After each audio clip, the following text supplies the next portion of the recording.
ಭಿಕ್ಷಾಲಯ. ಭಿಕ್ಷಾಲಯ ಅರ್ಥ ಏನಪ್ಪ ಅಂದರೆ ಬೆಂಕಿ ಇಲ್ಲದೆ ಅನ್ನ ಮಾಡೋದು. ಆ್ಯಕ್ಚುಲಿ ಯಾರ ಕೈಲಿ ಮಾಡೋಕ್ಕಾಗೋದಿಲ್ಲ.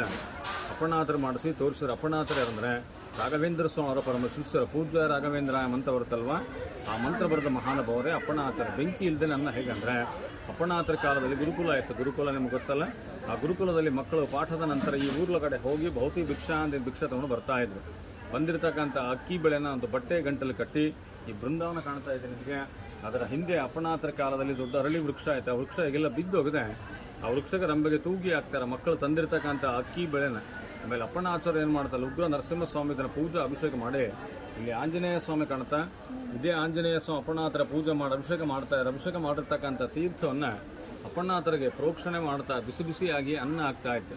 ಆ ತಾಣಕ್ಕೆ ಭಿಕ್ಷಾಲಯ ಅಂದರೆ ರಾಘವೇಂದ್ರ ಸ್ವಾಮಿ ಅವರು ಇಲ್ಲಿ ಬಂದು 13 ವರ್ಷಗಳ ಕಾಲ ಇಲ್ಲೇ ಇದ್ದರು ಅಪ್ಪಣ್ಣಾಚಾರ್ಯ ಜೊತೆಯಲ್ಲೇ. ಆ 13 ವರ್ಷ ಇದ್ದ ಕಾಲದಲ್ಲಿ ಈ ಬೃಂದಾವನ ಕಾಣ್ತಾ ಇದೆಯಾ, ಈ ಜಾಗದಲ್ಲಿ ಸಾಕ್ಷಾತ್ ರಾಯರ ಕೂತ್ಕೊಂಡ್ಬಿಟ್ಟು 13 ವರ್ಷಗಳ ಕಾಲ ಹೋಮ ಜಪ ತಪ ಮಾಡ್ತಕ್ಕಂಥ ಸ್ಥಳ. ಇದಕ್ಕೊಂದು ಮಾಮೂಲಿ ಜಾಗ ಅನ್ಕೋಬೇಡಿ, ತುಂಬ ಜಾಗೃತವಾದ ಸ್ಥಳ ಇದು. ಇಲ್ಲಿ ನೀವು ನೋಡ್ತಕ್ಕಂಥ ಬೃಂದಾವನ ಅಪ್ಪಣ್ಣಾಚ ಬೃಂದಾವನ ಅಲ್ಲ, ಇದು ಅಪ್ಪಣ್ಣಾಚ ಪ್ರತಿಷ್ಠಾಪನೆ ಮಾಡಿದ ರಾಯರ ಏಕಶಿಲಾ ಬೃಂದಾವನ. ಇವತ್ತಿಗೂ ಬೆಳಗ್ಗೆ 4:15 ಸುಮಾರು ಅಪ್ಪಣ್ಣಾಚರ ಮತ್ತು ರಾಘವೇಂದ್ರ ಸ್ವಾಮಿಗಳು ಇಲ್ಲಿ ಬಂದು ಇವತ್ತಿಗೂ ಸ್ನಾನ ಮಾಡಿ ಹೋಗ್ತಾರೆ ಅಂತ ಪ್ರತೀತಿದೆ. ಇವೆಲ್ಲ TV ಸೀರಿಯಲ್ ನೋಡಿರ್ಬೋದು. ಅಪ್ಪಣ್ಣಾಚರ ಬರ್ತಾ ಇರ್ತಾರೆ, ನದಿ ದಾರಿ ಬಿಟ್ಟರೆ ನೋಡಿರ್ಬೋದು. ಆ ಜಾಗ ಇದೇ ಜಾಗನೇ. ಇಲ್ಲಿಂದ ಅಪ್ಪಣ್ಣಾಚರ ಮಂತ್ರಾಲಯಕ್ಕೆ ಹೋದ್ಮೇಲೆ ಮಂತ್ರಾಲಯ ಬೃಂದಾವನ ಕಂಪ್ಲೀಟ್ ಆಗಿರುತ್ತೆ. ಆ ಬೃಂದಾವನದ ಕ್ಷಣವೇ ಅಪ್ಪಣ್ಣಾಚರ 3 ಚೌಕ್ ಕೆಳಗಡೆ ಬೀಳ್ತಾರೆ. ಆಗ ರಾಯರು ಬೃಂದಾವನ ಒಳಗಿಂದ ಹೇಳ್ತಾರೆ, ಅಪ್ಪಣ್ಣ ಪ್ರತಿನಿತ್ಯ ನನ್ನ ದರ್ಶನಕ್ಕೆ ಮಂತ್ರಾಲಯಕ್ಕೆ ಬರಬೇಡ. ನಾನು 13 ವರ್ಷಗಳ ಕಾಲ ಇಲ್ಲಿ ಕೂತ್ಕೊಂಡು ಹೋಮ ಜಪ ತಪ ಮಾಡ್ತಾ ಇದ್ನು ಬಿಚ್ಚಾಲಿ ಒಳಗೆ. ಆ ಜಾಗದಲ್ಲಿ ಬೃಂದಾವನ ಪ್ರತಿಷ್ಠಾಪನೆ ಮಾಡು, ನಿನ್ನ ಜಾಗಕ್ಕೆ ನಾನೇ ಬರ್ತೇನೆ ಅಂತ ಹೇಳಿದಾಗ ತಿರ್ಗಾ ಅಪ್ಪಣ್ಣಾತರಲ್ಲಿಂದಲಿಗೆ ಬಂದು ಏಕಶಿಲಾ ಬೃಂದಾವನ ಪ್ರತಿಷ್ಠಾಪನೆ ಮಾಡಿದ ರಾಯರ ಜ್ಯೋತಿ ರೂಪದಲ್ಲಿ ಬಂದು ಅಪ್ಪಣ್ಣಾತರಿಗೆ ದರ್ಶನ ಕೊಟ್ಟರು. ರಾಯರಿಗೆ ಪ್ರತಿನಿತ್ಯ ಊಟ ಮಾಡೋ ಸಮಯದಲ್ಲಿ ಕಡ್ಲಿ ಬೇಳೆ ಚಟ್ನಿ ಮತ್ತು ಮಸ್ತಿ ಕಡೆ ಬಂದರೆ ತುಂಬ ಇಷ್ಟ. ಅಪ್ಪಣ್ಣಾತರ ಕೂತು ರುಬ್ಬುತ್ತಾ ಇದ್ರು. ಆ ಯೂಸ್ ಮಾಡಿ ಒಳಕಲ್ಲು ರುಬ್ಕೊಂಡು ಮೇಲಿದೆ, ಹೋಗ್ತಾ ನೋಡ್ಕೊಂಡು ಹೋಗ್ಬೋದು. ಇಲ್ಲಿ ಅಪ್ಪಣ್ಣಾತರ ವಂಶಸ್ಥರು ಈಗೂ ಇದ್ದಾರೆ.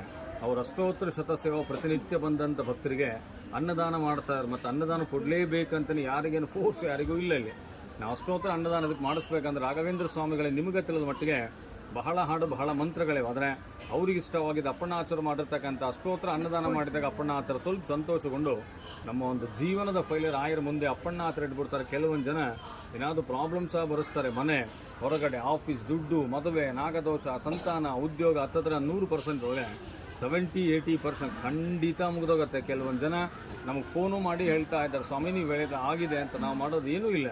ರಾಯರಿಗೆ ಇಷ್ಟವಾದ ಮಂತ್ರ 108 ಸಲ ಹೇಳ್ತೀವಿ. ಲಾಸ್ಟ್ ಒಂದೇ ಹೇಳ್ತೀವಿ, ನಿಮಗೆ ಯಾವುದೇ ರೀತಿ ಪ್ರಾಬ್ಲಮ್ಸ್ ಇರಬಾರ್ದು ಅಂತ ನಾವು ರಾಯರ ಹತ್ರ ಪ್ರಾರ್ಥನೆ ಮಾಡ್ಕೋತೀವಿ. ಇದ್ದರೆ ನನಗೆ ಗೊತ್ತಿಲ್ಲ, ನಾನು ಒಪ್ಕೋತಾರೆ. ರಾಘವೇಂದ್ರ ಸ್ವಾಮಿ ಗೊತ್ತಿಲ್ಲದಿರುತ್ತೆ. ನಿಮಗೇ ಗೊತ್ತಿರೋ ಹಾಗೆ ಎಲ್ಲರಿಗಿಂತ ದೊಡ್ಡ ದಾನನೇ ಅನ್ನದಾನ ಅಂತ ಹೇಳ್ತಾರೆ. ಪ್ರತಿನಿತ್ಯ 1000 ಜನ ನಿಮ್ಮ ಹೆಸರಲ್ಲಿ ಊಟ ಮಾಡ್ತಾರೆ. ಊಟ ಆಮೇಲೆ ಆನ್ಲೈನ್ ಕೂಡ ನೀವು ಮಾಡ್ಬೋದು. ನಿಮ್ಮ ಪ್ರಾಬ್ಲಮ್ ಬರ್ಕೋತಾರೆ. ವಿತಿನ್ 15 ದಿವಸ ರಿಸಲ್ಟ್ ನಿಮಗೆ ಗೊತ್ತಾಗುತ್ತೆ. ಇದಕ್ಕೆ ಭಿಕ್ಷಾಲಯ ಅಂತ ಹೇಳೋದು. ಈ ಮಂತ್ರಾಕ್ಷತೆ ಕೊಡ್ತಾರೆ, ತೋಳಿ ದಯವಿಟ್ಟು ಅನ್ನದಾನಕ್ಕೆ ಕೊಟ್ಟು ರಿಸಿಪ್ಟ್ ಕೊಡ್ತಾರೆ. ಆಮೇಲೆ ದಯವಿಟ್ಟು ಯಾರು ಊಟ ಮಾಡಿಲ್ಲ ಊಟ ಮಾಡ್ಕೊಂಡು ಹೋಗಿ.